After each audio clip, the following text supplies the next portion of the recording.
All right, folks, we're here back for episode 5 of Insecure, the final season. This episode is titled Surviving Okay. This episode was really crazy. It should be noted that this episode is directed by Kerry Washington. Where's she been at? Yes. She did. She's got multiple episodes, season. right? Yeah. Last season. Yeah, but for this season, I know previous season she had. I didn't see her. I didn't see her name this season. No, they pop Curry in once in a while, you know. Yeah, I love it. I actually think that her husband Nnamdi Asomugha will actually be a good fit for this. I think he actually needs to, besides his stellar performances that he's been putting out, I think he needs to gain a little bit of popularity because I think he's the next one up. Been the perfect love interest for Molly. Speaking of Molly, folks, who started off this episode, did anybody notice who she was sleeping with? This is a Class A. No. Oh no. Who was it? Oh no. I went to double check, and this is a Class A. You do not do. I am pretty confident. She went back to the past. Oh no. This is something that people have been rumoring since season 4. This is Torian, her co-worker. No, I don't believe you. It was not dude from college. It was not either the two dudes from the beach. I just thought it was a new dude. I didn't even know it was him. Oh no, this is Torian. Yeah. You stressed me the hell out. I'm logging on. So Molly out here really living on the wild side here. I mean, I think business and pleasure is never a good thing, let alone somebody you got to work with. And not him. I didn't see. Yeah. I swore that didn't seem like him. Oh, me either. But he nasty down. But okay. I'm about to say, hands on my knees, shaking ass on my thought shit. I mean, hey, Molly, get it.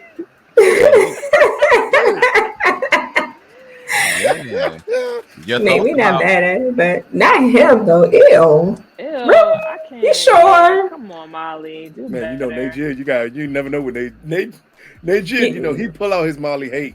He like, I'm not hating. I just think you should never sleeping with somebody you work with, especially somebody that's calling you saying, "Hey, you need to get this assignment done." But yeah, that's what I'm saying. I feel like that would be. I don't think that was him. But does she even like him? They don't even like each other. Well, she have known when she got the emergency could it have been another dude who looked just like him? Listen. The conclusion of season 4, there was a slight cliffhanger in the sense of like he was kind of open to the idea that they could actually be something, you know. It was on the low, but like he's giving no thank you. She's been recovering. She done went through her healing. Now she in her whole phase. Not recovering though. Look at me. It sounded like she was alcoholic. Right? Okay. And she was in Relationship Anonymous because every time she turned around, Molly was jumping. Like this is really our first time seeing her in a true. People call it a whole phase. I call it a self-discovery phase.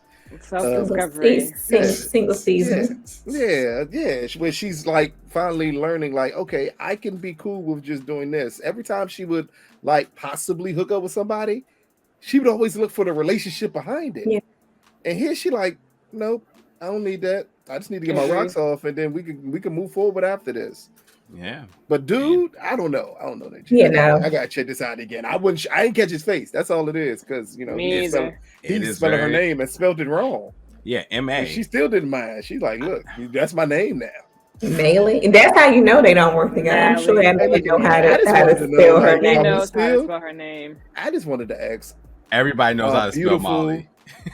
Queen co-stars here, like are we still giving instructions for dudes to spell names while, you know?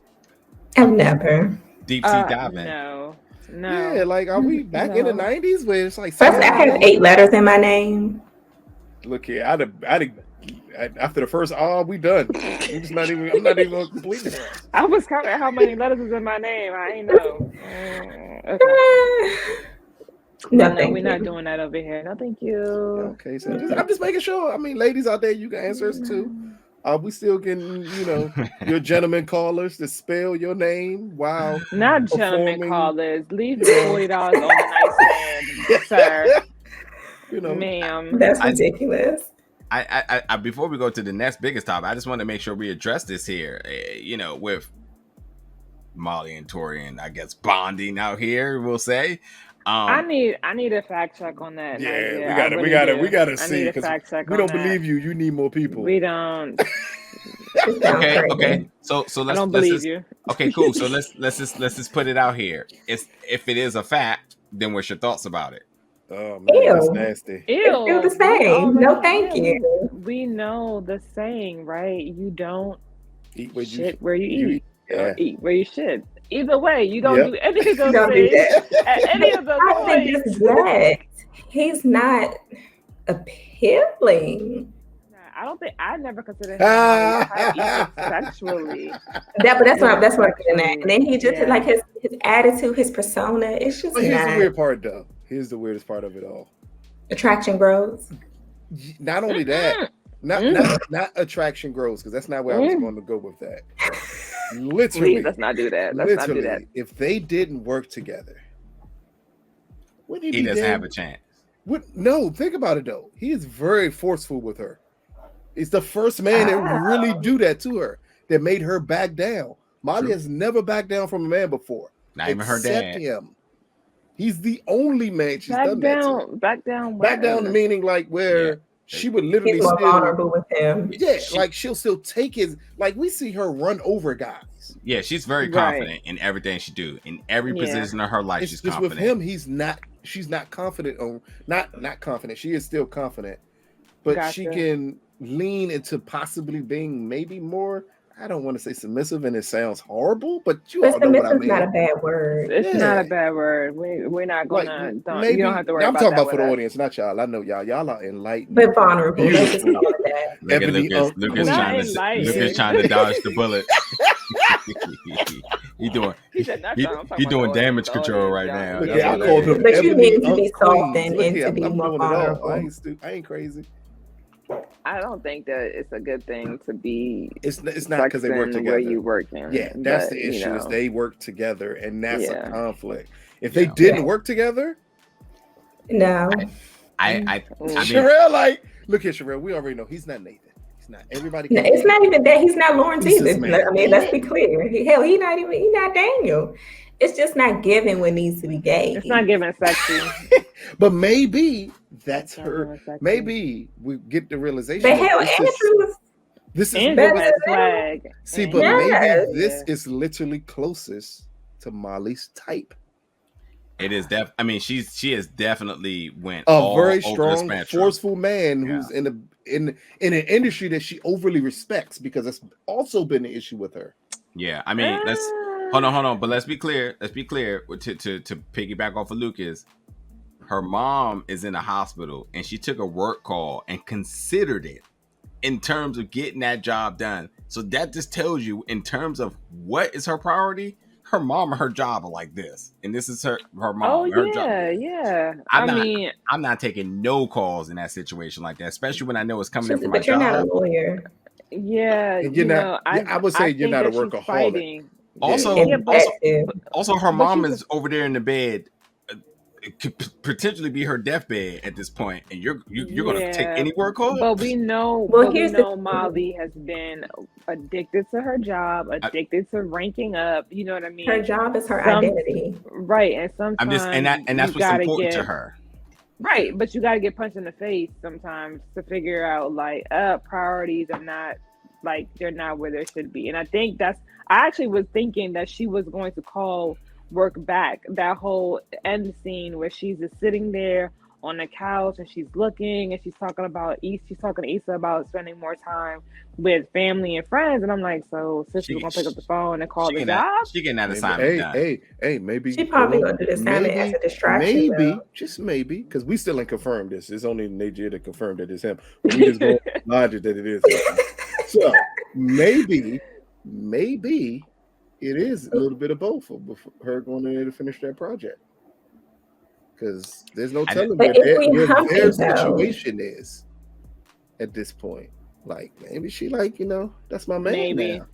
I mean, but on the Amaya didn't believe that Nate and and Issa were in a relationship after last episode because he said, "I don't want to be friends," and she said, "I don't want to be friends," and then they said, "We can't be friends because I'm still in love with you." Okay, all right. Listen, yeah, if she's dating him, wouldn't he be more lenient? I wouldn't say dating. No, that was definitely or sleeping with her. Wouldn't there be perks that he would be understanding? There's no dating. He's still about that. Because I'm still about my business. Right. We can do everything. We can screw. We can go out, and your deadline is still your deadline. Yeah. We're not changing that. Lucas said, "I know we finished having sex at 4 p.m., but your shift started at 4:10, so you need to be here." You shouldn't been have me spell your name, and you knew your deadline was in an hour. Oh my god! Does that change? Yeah, that's a sophisticated arrangement that they both knew what they wanted, and that's that. He clearly didn't care about getting his stuff off. He said, "I'm here to take care of her." And you gonna spell my name after I spell your name. And she got a call and said, spelling my name first. She got a call and she said, "Hush, don't talk. I got a call." So just to let you know, she didn't establish who it was. She just said, "Hush, I got a call." You don't talk. So I mean, that just tells you like where they're at with it. But I think, to Lucas' point, and to anybody else who ever said, I think that she really prioritizes work. It's always been her focus, and I think that there is a very elementary under the desk kicking of legs and feet relationship between the two of them, where they like they respect each other in the sense of like, I see you see me. I just think that two people that don't have time. Two people that don't have time. But he's never given me. I respect you guys.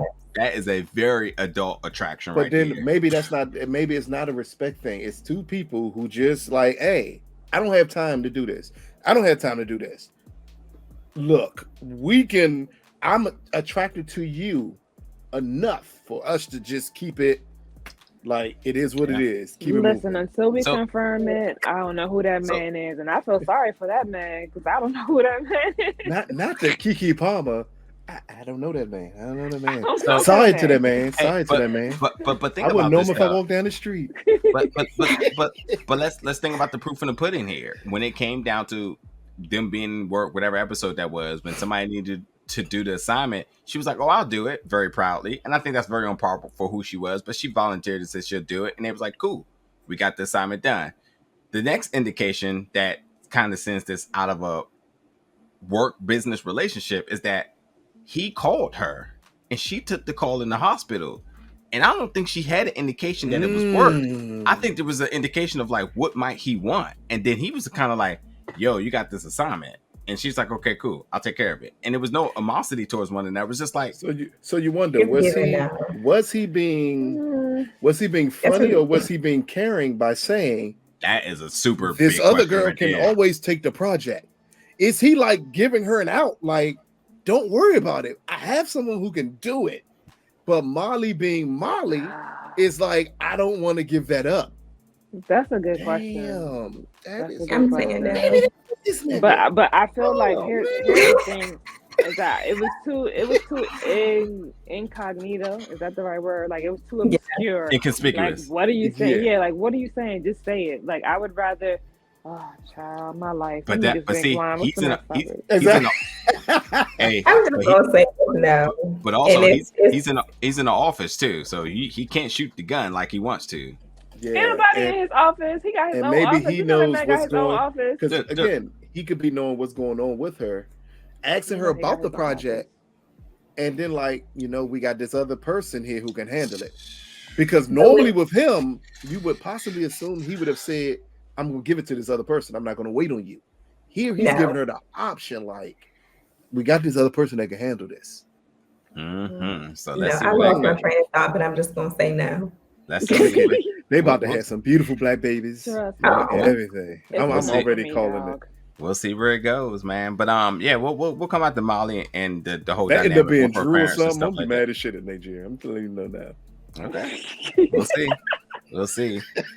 Let's talk about Issa, who is officially off the market now. Now, Sherelle, you're done now. Like there might have been a little bit of glimpse, just a little bit of chance you could have gotten there with Nathan, but they're out here dropping the L bombs now. That's a wrap. That's a wrap city. I have no chance.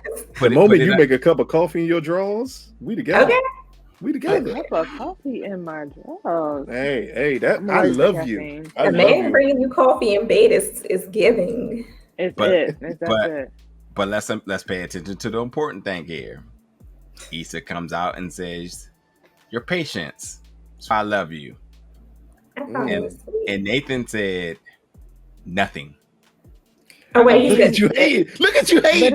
But it happens like that though. I don't think that you should force it. I definitely do not think that you should force saying "I love you" if you're not. Well, that's the conversation here. His reaction was affectionate, so which it was means still very genuine. He's still very genuine. He cares about her, but as somebody in his position, I can see how he might be a little bit afraid to drop that. And I feel like men are more reluctant. All right, let me rephrase that. Not reluctant, but they want to be sure before they say it versus them saying it just because it's been said to them. So I feel like first of all, when Issa said it, it was a genuine "I love you," because I know that I've done that before. When you realize you really adore something about somebody, and you're like, damn, you know what? Like, you always see the bigger picture, and that's what I love about you, and it comes out like too, their friendship. Yeah. It's most important they have a friendship. Even before the relationship, they have a friendship. They have a very good, community, like a good. He jumped the gun. He had jumped the gun this episode first. He said they was in a relationship, right? When the mom said, "Are you my daughter's boyfriend?" And he said, "Yeah." And Issa was like, you didn't have to say that. Like, right. We're supposed to be taking this slow." And I think that helped drop her guard down to what she's already extremely comfortable with him anyway. And then that issue, sometimes it happens that way. When you just realize it, like, fuck, why God? I wasn't prepared for this. Not why God. I think, but you know what? That goes into like vulnerability, which is something that most of us struggle with. You know what I mean? When it comes to being in a space of, here's the thing. I feel like sometimes we say, right, like, we don't have to move this fast, and we don't have to be exclusive, and you don't have to say I'm your girlfriend, but in your heart you're feeling like, I really don't want to waste any time, or I don't want something to come between us that takes away the option of us being able to move XYZ. But vulnerability is very hard for a lot of us. So especially with Nathan, right? I think his gesture, at least he didn't look blank when she said it to him. Yep. And he didn't look like you know what I mean? Like, oh, or shit, like, should I say it? I think he was very much like, I just said that you were my girlfriend. I'm genuine with that. You just told me you love me. That seems genuine. We are both in genuine spaces together, not necessarily meaning that they're not on the same field. It's just that I think it's better to move in your own time versus for you to be rushing into saying something that you don't necessarily mean. That's just me personally. I mean, I know that I've listen, you get me drunk enough, I'll be like, I love you. I'm glad that Issa was sober. The comments like going like this. Listen. I mean, it is what it is. I mean, at least I'm honest, but I feel like, but we also have had those conversations about alcohol, and any type of inebriation is always like when you're at your most somewhat vulnerable space, because you're now uninhibited, right? So like all those things, all your locks fly off the handle. So for Issa to be in a state of consciousness and soberness, and she's realizing, like Sherelle said, like, it's not just this. It's not just him saying that that's my girlfriend. It's the whole entire friendship, what they've gone through, and also just being able to clarify, right? Getting clarity in the last episode at the earthquake, during the earthquake, right? Having that moment. So I think all that plays into a part. The key is when you really communicate what it is you want, what it is you need, when you clarify certain things that you don't want to be misunderstood, you get to a place like where Issa and Nathan are right now. Yeah. You gave us 3 names there. I did. You know how we do. Yeah, I agree, Maya. I think it's nothing I think it's very innocent in his response. I think he's definitely kind of, I don't know, maybe even shocked that things are moving the way it is. I mean, who knows what his pacing was in regards to his relationship and feeling towards her. And I feel like he's always been A1 with her. So hearing that could have probably did him some solidification as to how he feels about her. I mean, maybe he just didn't have a proper response. I mean, he's at times he's very short on words, but he's not short on passion. And I think that I think there's nothing awkward about that situation. I do not think this is a hard read, because there is situations where some people say I love you, and then it's like you'd be like, thank you. Awkward, okay. Right? Yeah, it wasn't awkward at all. If you said that, that's so sweet. Said, oh, yeah, that's what my response was. Like, oh, really? Oh my god. So folks, man. So folks, if Nathan had told Sherelle he loved her, I mean, this would be a whole different story right now. Hey, Sherelle would look like she's ready to move on from this topic. This would look, I ain't got time for this shit. Y'all know what it is. You know the vibes. This would have been the beginning. This would have been the beginning of the episode. Just Sherelle and Nathan out here spelling names and shit. Can I ask one question before we go to the next topic? Exposure, probably. Can I ask one question before we go to the next topic? For again, amazing studio conscious queens and all the females that watch this show. Is it necessary for a man to say I love you after you say it? Or is it more important for him to show the affection behind it? It depends on your love language. Oh, that's a great answer. I will agree with that. I think that so yeah, I just want to say I agree with that. I think that when you have a vulnerable moment and you say I love you, if you're genuine with your I love you, you don't need it to be said back, as long as it's reciprocated in some form or fashion. Like most people are action oriented, right? Because things that you say don't mean a hill of beans if you don't hold to it. So while I can tell you I love you and you can say it back and then you can stand me up, right? Or you can not call me back for 2 days or not respond to a text. Like, those are things where you said it, but your actions didn't show anything of the sort. So I think it's better for people to be genuine in their actions versus saying it without any meaning or any weight behind it. Yeah, very adultish to always back your claims. So, let's go to, first of all, there's a couple of tidbits I want to add here. With Nathan and Issa, handling responsibilities for Molly while she's in the hospital, which we'll come to in a second. I gotta tell you, I don't even care where you are in the country. The fact that they lost that Frenchie, Flavor Flav, and got them back, that is a miracle. It's a miracle. That nigga would have got snatched up by somebody else, Joe. Not even a question. That is the most fake perpetration of a missing dog ever. I was for sure when she got online to look a post, she was going to find somebody trying to sell it already, because that's the truth. So I mean, I don't know how different downtown LA is, but apparently it's very different. You know, they don't steal dogs. Yeah, I seen niggas steal pit bulls. Like, niggas steal dogs. Yeah, those joints are a dime a dozen. Exactly, they steal your tires. There's a cat that got stolen from around the way, and somebody's looking for it right now. Have you seen my tuxedo cat? Man, no. That cat by the way, I can't believe last week episode, my man said he had to take his cat out instead of hooking up with Molly. Molly's like, he focusing on the wrong cat. He is wild for that. That's the wildest statement I've ever heard in my life. Just for, I'm sorry, I don't mean to offend anybody. I am in this episode not to offend anybody. I don't mean to offend anybody out there. But, like, why do you have a pet cat, my nigga? I got a cat. Listen, no, you're a woman. You're a woman. And it's a little different. I'm not gonna lie to you. A man with cat, I got mad jokes. I'm like, so that's the pussy you've been getting lately, right? Okay, cool. Because cats require, like, I don't know. They require nothing. They require nothing. I was about to say that. Yes, it's a disconnection that comes with men having cats. Women, I fully understand it. A man having a pet cat and then say, "I gotta let my cat out." That's That's you the don't. easiest. That's the like, where easiest was cat the he's cat been going? having on. Because Yeah. You know how long we know he had that cat. It's easy work. You But not feel me? only He that, got like, work for you know, Molly's cat. He the ain't trying to owner work for don't go that cat. outside. So Plus, why is he letting the cat out? plus Molly cat we don't want do. me to So at pet it times he right may have now. put a She leash giving on me the a hard cat because time. that's what I would do if I had a pet cat. You Have get on a her leash, walking that you cat. chasing your little ass around. No, That cat will not come back if it gets gone. That's why I Okay? said get on the Will not come leash back. and put your We- ass That's on why a leash. Lucas You ain't don't have going no pets nowhere. now.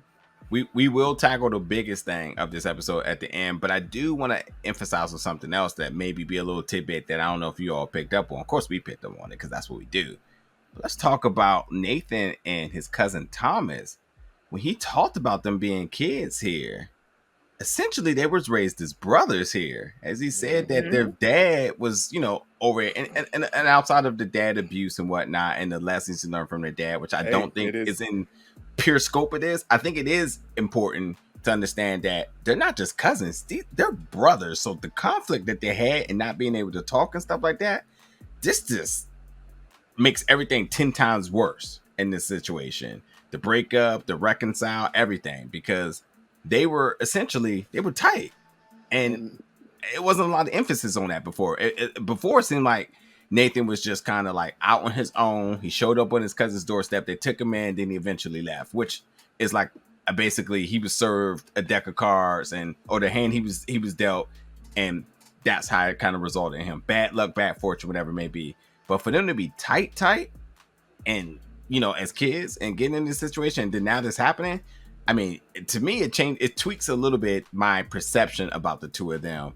But I thought it was important that he did speak very highly of Thomas, his cousin, in terms of like brothership, not cousins, not third, fourth, or fifth cousins, straight up brothers. That's what happens most of the time, though. Oh, for sure, sure. I love my cousins, but you're just not magically showing up in my house if we just cousins. We have to have a certain type of relationship. When he said you just popped up out of nowhere, that was a little deeper than just being my distant cousin who I just saw, or my cousin I'm kind of cool with. But yeah, I did like the story, but I think that we don't. It didn't change my perception on them two's relationship. Need more information. Yeah, and also I think that we have to be mindful that as we grow, relationships and friendships do change, right? And you grow distant from people that you were once close with. That's for sure. So I feel like there's always a conversation that needs to be had. But unfortunately, as a Black woman, I'm not aware of what the dynamic is for Black men. I've seen men who consider themselves close and they don't talk a lot. Like there's no depth to their conversations. It's not like it's not how even as me and Sherelle just being friends over the last couple of years where I feel like I could still call and confide in her. There's a level of unwillingness to be vulnerable that's with Black men and also not just because they don't want to be willing, but because by default they've been taught, right, like not to be overly sharing, not to be overly emotional. It's just one of those things. So I feel like when you get into certain things, like even when I'm telling the story, right, my dad said, what about like, if you don't beat his ass or something, like he's gonna do it to you type shit. I mean, we've heard that many times in Black families, and it's toxic. It's not normal, right? Like if you go to therapy and you talk to your therapist about some of the things that you've encountered as a young child, your therapist, if they're good, is gonna tell you, baby, that's not normal. Like some of what you endured was a little bit like trauma. It was unfortunate series of events type of shit. And I think that men, but Black men in particular, don't have safe spaces with each other. So therefore, having a conversation and him going through all these changes and confusion within himself, right, not knowing like what's happening to him, that's a big deal. But I do think that it's a good piece to maybe what we'll see in the future of reconciliation between him and Thomas, or just at least knowing that he's grown enough to acknowledge, because sometimes you don't need to talk to the other person, right? So you can resolve or you can reconcile, and reconcile usually just requires yourself. Resolving is what requires two people. Well said. as you said, I look forward to see where this goes next. I mean, we're episode 5, so we got 3 episodes, and maybe they hash it out. Maybe we'll see more about it. But it's definitely been piquing my interest more and more now with this little tidbit in this episode. We have to now position ourselves for the big thing in this episode. Molly, mother, being hospitalized. I was a little bit worried when she got the text, upon her out here fornicating. And she got a few missed calls from her dad and from her brothers. You knew something was real. I mean, that's a scary factor if you've ever been in anything like that. But she shows up at the hospital, and I gotta say 2 things here. Anybody in the DMV area, her mom was clearly at PG Hospital, because that's the only hospital that would completely get confused. Oh my God! Yeah, that hospital. It might have been doctors. Say it again. Hello? My God. It might have been doctors. It ain't just PG to do that. 2, right? Yeah, that hospital ain't shit. That was wild. Mistaken identity. I mean, and the doctor, I gotta say, well, they black and she black, and That's that's what the I was family. He got his ass whooped in that hospital. Yeah. And then you tell me I need to say my final goodbyes, and I get there and they ain't my mama. Nigga, you about to say your final goodbyes? Like, I'm drop kicking somebody. Somebody getting on them. Somebody getting drop kicked. Lord. Yeah, but Molly mom had a stroke, and it's pretty bad. And they said this is going to leave her with because it was a very aggressive stroke. Just to leave her partially partially paralyzed. Yeah. So there's a couple of things to make here. Their dad never mentioned that she had a previous stroke. Molly is in pure Molly form. Molly wants to make sure everything is organized. I mean, this is who she is, and this is why I like Insecure writing, because the character has been very consistent. When there's a situation going on, she completely gets into the war zone. She needs to figure out what's next. I mean, she said she wants to be on the contact list. The doctor did come to her with information where she said she wanted to handle it with the family, which we didn't get to see if she actually did it or not, but it's implied that she was. But we'll see, because that's a big thing as well too. She also took the work call. She also checked in with Issa in terms of everything at home, and she also gave her gratitude to Issa stepping up and helping her and stuff like that, which is the as Luke has been saying too, like, this show has never really been about Lawrence and Issa. This is always about Molly and Issa, and this is just another step of just their sistership, which I appreciate, But the question here, folks, is what is your assessment of Molly in the situation?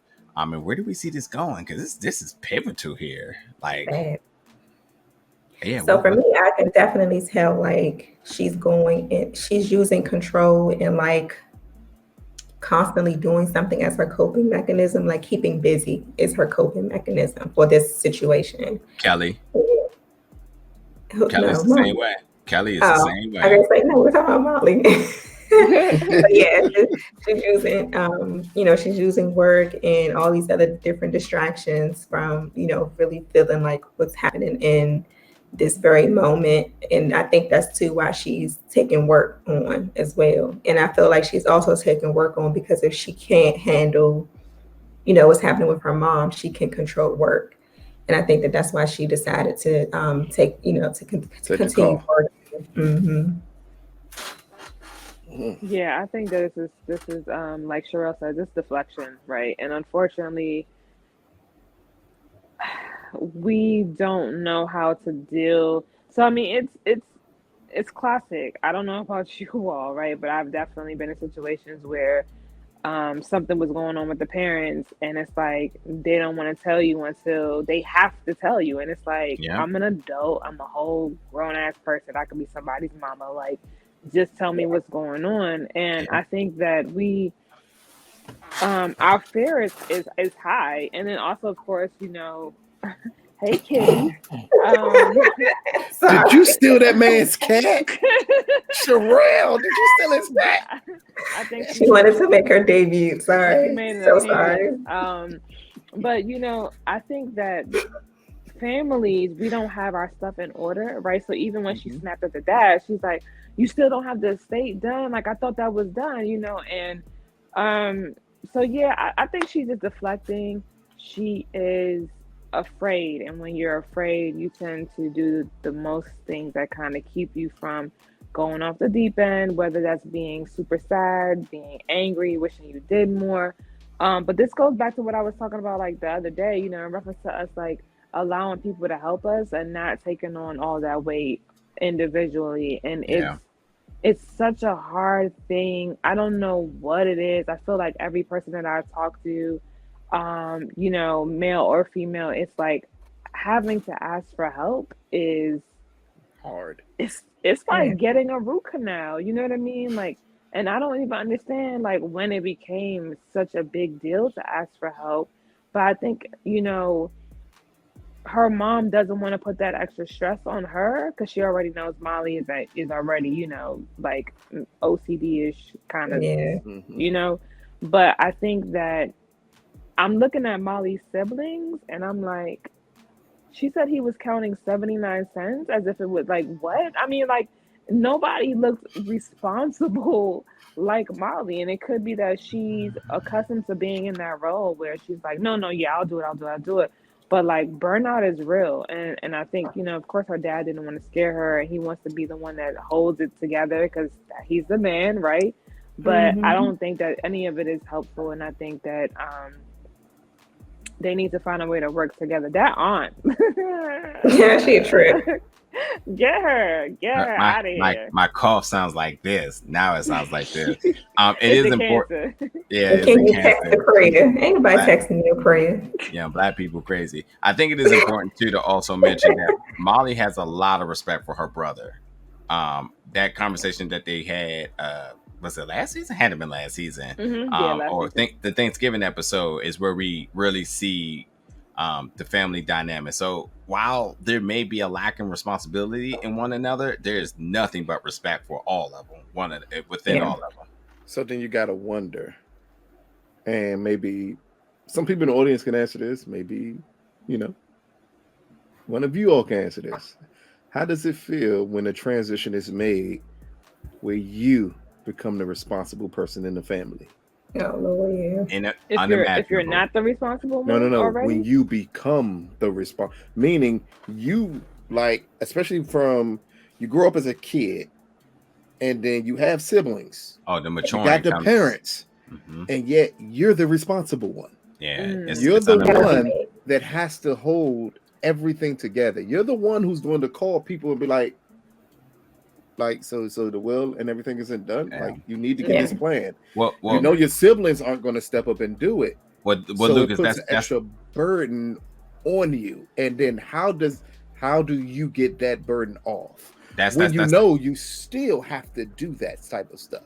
That's the important thing is that like no one is technically no one's actually asking for volunteering to step up. It's that moment that who decides to step up is the one who is showing the most initiative and maturity to handle it. And it's sadly enough, sometimes it's instinctual, and you really don't know what you're getting yourself into. But the pressure and the demand and the unknown is unbearable at times. But I think it's a very sophisticated question.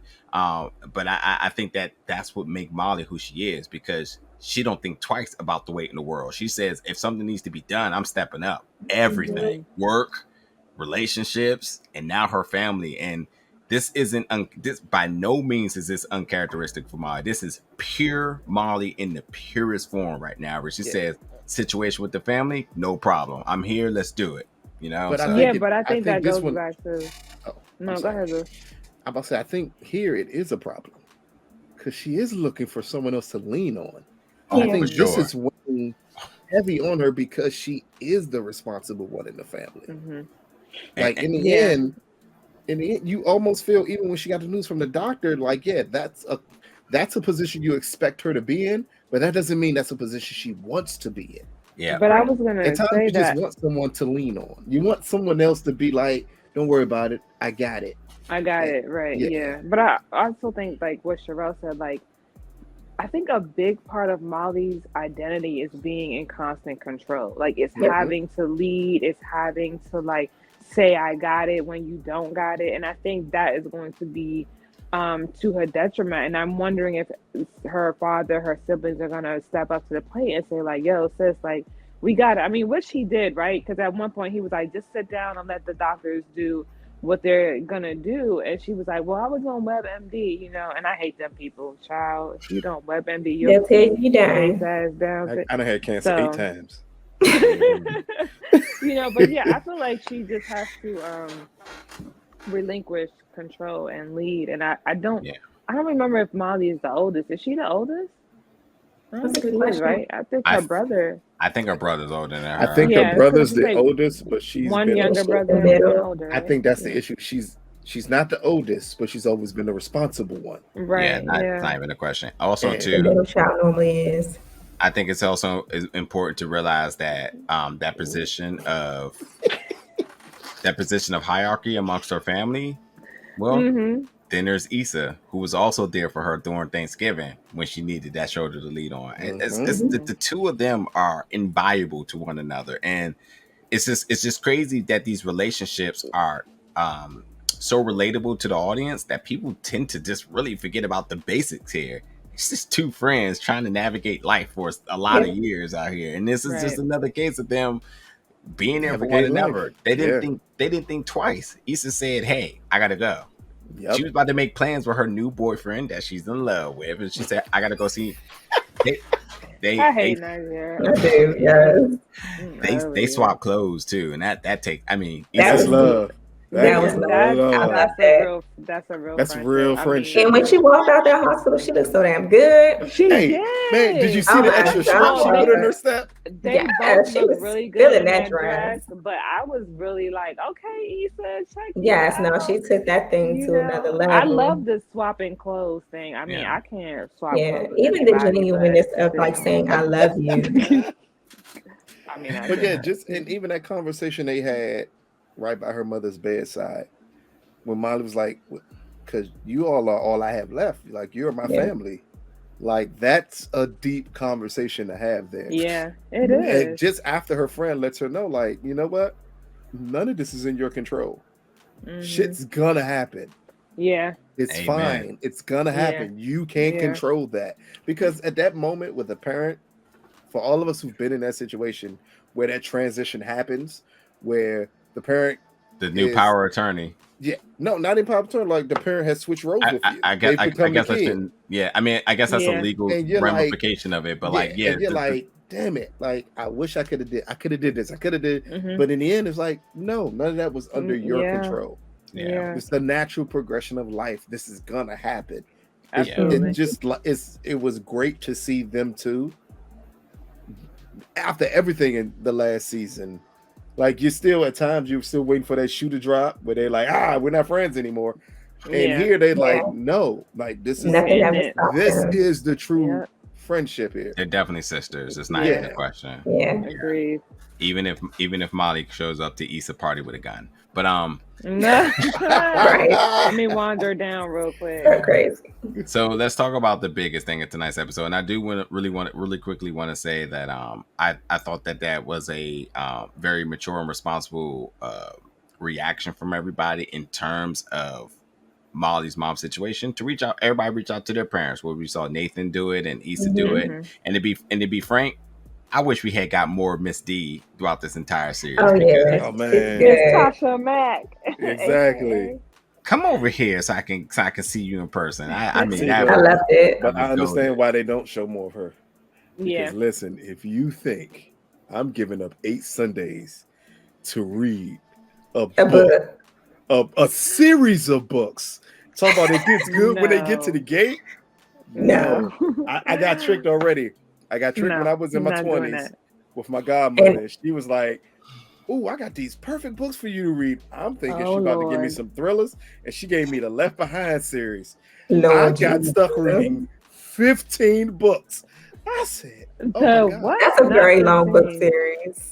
Oh my God! On the note of Mrs. I wouldn't even make it into half of the book, so praise you for getting that far. The point that Nathan was making about when he kept looking at Issa when she was describing her mom, and he was like, "You are your mother." Yep. He probably should have told her. Yeah. She sounds like you. About her and Absolutely. Stanley. Yeah. It must be bad between her and Stanley right now. And the Uh-huh. moment she was She's describing, all over the place. the look on his face was like, oh, Right. so you're just like Right. your Yes. mother. Like your mother, yeah. That's funny. Jesus Christ. Folks, the biggest thing of tonight's episode at the conclusion, as we see Lawrence and Condola at the same hospital here. What's little baby name again? Ja. Mustafa. Yeah. Yeah, that's the only part I remember. Mustafa Elijah. Yeah, Elijah Mustafa. There we go. That's what it is. Yeah. Yes, small He was one of them world. two. But it's important to know. It's important to know here, folks. There's a lot of things to bring into this 5-10 second scene. They're in LA at the hospital. It's his weekend. No. Regardless, they're in LA. Condola, you have to think is the primary caretaker, the mom. His hospital visits would be in San Francisco, where she lives. Oh, she lives in LA. I'm confused. I'm sorry. Yes, She he lives lives in in San I'm Francisco. like, what? My bad. He lives Okay, in San cool. Francisco. So cool. So yeah, so they're in LA at the same hospital. So he came to the doctor visits, which means that there's some talking. They're working some things out. But that scene of a deer in the headlights there, they both looked at each other like. So, folks, what do we make of this moment here? Issa seems to have been moved on with her new boyfriend that she's in love with. But telling someone that you love them is completely different from being in love with them. Oh boy, It's different. This is facts. It's very different. Love So let's just call it. I'm out of line. She loves him. Love is blind, and it will take over your mind. Look at Sherelle. No, I just want you to understand there's a difference because you keep saying that she's in love with this man. Sherelle And trying she to. could very well still be in love with Lawrence, but she can love Nathan. Sherelle, girlfriend number 2 over here. I see. I'm about to say. I'm still number 1. She said, better figure out your number.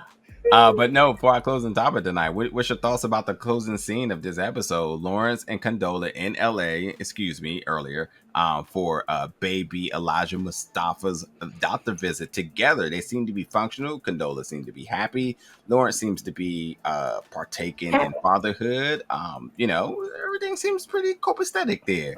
But then he sees Issa. Issa sees him, and it's like time just stopped here. And obviously Issa had one of her traditional moments of like, oh my god, what do I do, what do I think? Awkward. Yeah. So what's your thoughts, folks? Maya, we'll start with you. First for me, I think Sherelle, excuse me. Oh, I'm sorry, I jumped the gun. It's But fine. no, Terrell I think said no. First with me. That's what I'm talking about. I'm sorry. Oh, y'all get on my nerves. Look, That's so I had too funny. much to drink. Mike, you want to go? Go ahead, ahead. Sherelle, you have Okay. announced your turn. It's time to give what needs to be gave. Let's go. I personally probably would have had a mini panic attack if that was me. But honestly, I saw closure. I saw closure. Okay. And I saw the okay to move on. Maybe not from Lawrence. I'm just not really sure. But for me, for Issa, it probably was like a bit of anxiety at first. But then it might have been like I'm seeing what I know. And sometimes you have to see it to like really for it to like connect. So I think because she's seeing it, it's like, damn, this shit is real. And I have the okay to move on with my life. Am I? Yeah, I'm a agree with Sherelle. I think that I feel like Issa's heart dropped into her stomach, right, and probably into her foot because as a woman, I'm thinking about it in the terms of like having been with this man for some years, having gone through so much that they went through, watching him have a child with somebody else, like. That's a heavy thing to like carry when you love someone and when you've been in love with someone. But I do think that if she was going to say something, she would have. But I think she's at that point now where she's like, no, like there's no point in going backwards. Like let's just move forward. I'm happy to see him doing what he should be doing, which is being a dad. And it looks like whether they're together or not, it's not of her concern is just saying that we've grown, and like, hey, like you can say a lot to somebody with just looks, and then words don't have to be exchanged. And I think that that's what occurred. I think it was just like, all right, cool, like I mean, it's just only awkward because you saw me, but still, like, it's cool. Like, I'm gonna just scoot on by, and that is what it is. So, kudos to Issa. Okay. Lucas. Oh, I'm 100% agreeing. I'm with Sherelle. I thought I saw closure.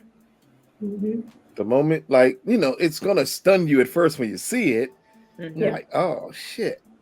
But I think once she got over that moment, and then when her and Lawrence locked eyes, she was like, yeah, it's time. Yeah. And I love it seemed like she walked away with more confidence and understanding, like, maybe this was a piece that was holding her back. And she's like, I don't need to let this hold me back. Yeah. Did y'all notice that they zoomed in on the baby too? Sure did. On the baby and Condola. Now I got a whole big old screen full of baby. Oh, did you? I feel like why they zoom that camera in on that baby like that? What y'all telling us? I'm like, we pregnant. All right, so I love everybody's perspective here, and I'm just going to end the show with saying this. I don't see closure. I see typical Issa. She is going to absolutely reach out to him. Everything. That's what it would be. She is absolutely going to reach out to him because I got 5 on it. We can do it because I owe you oysters. It's just in her. It's in her DNA to do this. She self-destructs when everything is good, and she always has these types of mishaps with him. I guarantee she reaches out to him. We would just hope by the end of Insecure, she would become secure. Like, because she's clearly not if she reaches back out to him. Yeah, we've seen growth, right? I mean, all that growth goes. If nature is right, all that growth goes backwards.